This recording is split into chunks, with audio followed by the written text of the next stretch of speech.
Hey everybody, what's up? It is Joe from Papa Jobo's, and today we're going to be talking about Top Gun Maverick, one of the best movies of the last 5 years, and one of the best movies I've seen in my life. You heard that right. Not only do they get the nostalgia bait right, but they do it beautifully. I want to tell you that I'm going to talk about some spoilers here, so if you're not into that, then, obviously go do something else, but stick around if you want to have a good time and listen to my review. I think that this is a wonderful film that pays homage to the old film perfectly from the scenes of the military personnel singing Great Balls of Fire, Goose's son Rooster doing that, Tom Cruise looking on and kind of being haunted by the memory. I love the scene where Penny shows up and leans up against the Porsche, paying homage to the previous film again, where Tom Cruise comes out and they get together. That's right near the end. What makes this film really go is Tom Cruise. The guy can act. Do you remember back in the day with Tom Cruise when he was on Oprah's couch and he said he was in love with Holmes? I can't remember her first name, but he gets up and he grabs her hands and he's like, I'm in love. And everyone just criticized him way back in the day. And it was before social media and before people jumped down everyone's throat and everyone hated everyone. And everyone used that as a focal point for not liking Tom Cruise. And I never really understood that because he wasn't doing anything really horribly wrong. He was acting a little nuts, but other than that, he wasn't doing anything wrong. But do you remember that back in the day when that happened? Well, compare it to things today and it's just, it's just a normal day. Nothing wrong with that. Nothing wrong at all. And the way that we look at things today is through the lens of social media, unfortunately. Well, not we, but a lot of people. I really try not to, and people just go at each other. Anyway, that was my little tangent for the day.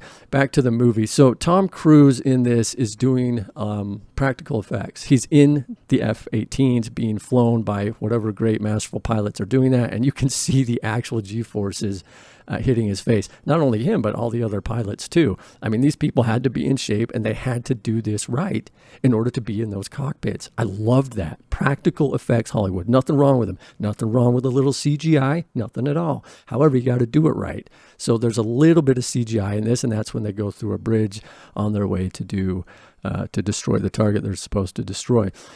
There's a lot of really sweet moments in this film. You got some memories of Goose. You have Iceman dying, which was done perfectly. You want to know why? Because they let the two main characters meet. You listen to this, Star Wars? They let the main characters meet, respect each other, give each other a hug, and then he passed away.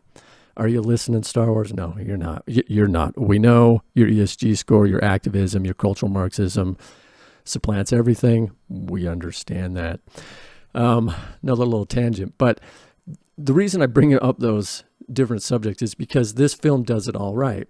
It shows how to do a film, and it's making it's going to make probably $2 billion when it's all said and done, maybe something close to that without the China market. Think about that. People are sick of your woke, crappy nonsense, and this film has none of it. None of it.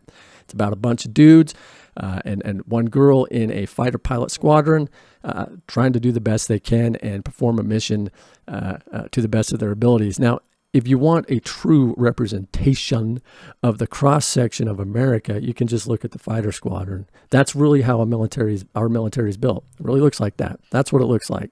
So if you're looking for that sort of thing and you need it in your films, then it's in here. I don't need it. I didn't care in this particular case. However, if they had made it into some sort of woke nonsense, then I would have cared. So I guess maybe I do care. Maybe I care about how they represent our military.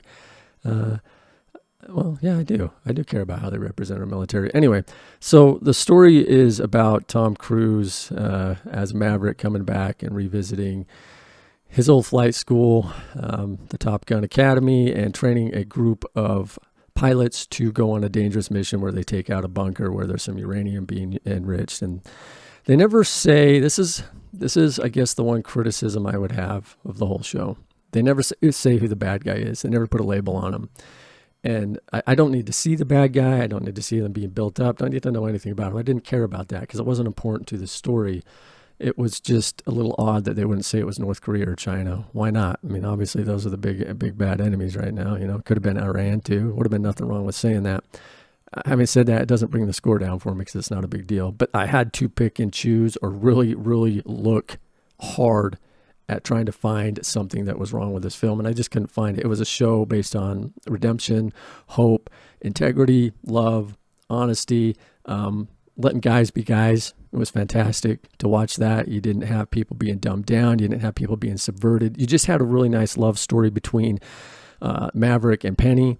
And I mean, it was done really well. I mean, I'm not really hugely into love stories in movies, but if they're going to be in there, you got to do them well. And this was done really well. It really seemed that like these two really had great chemistry, Jennifer and Tom. The film is just action-packed. It's one adventurous scene after another. It's practical effects. It's them actually in F-18s doing some crazy fun stuff. I can't believe they did that. And then on top of that, Hollywood, you got to listen to me on this one.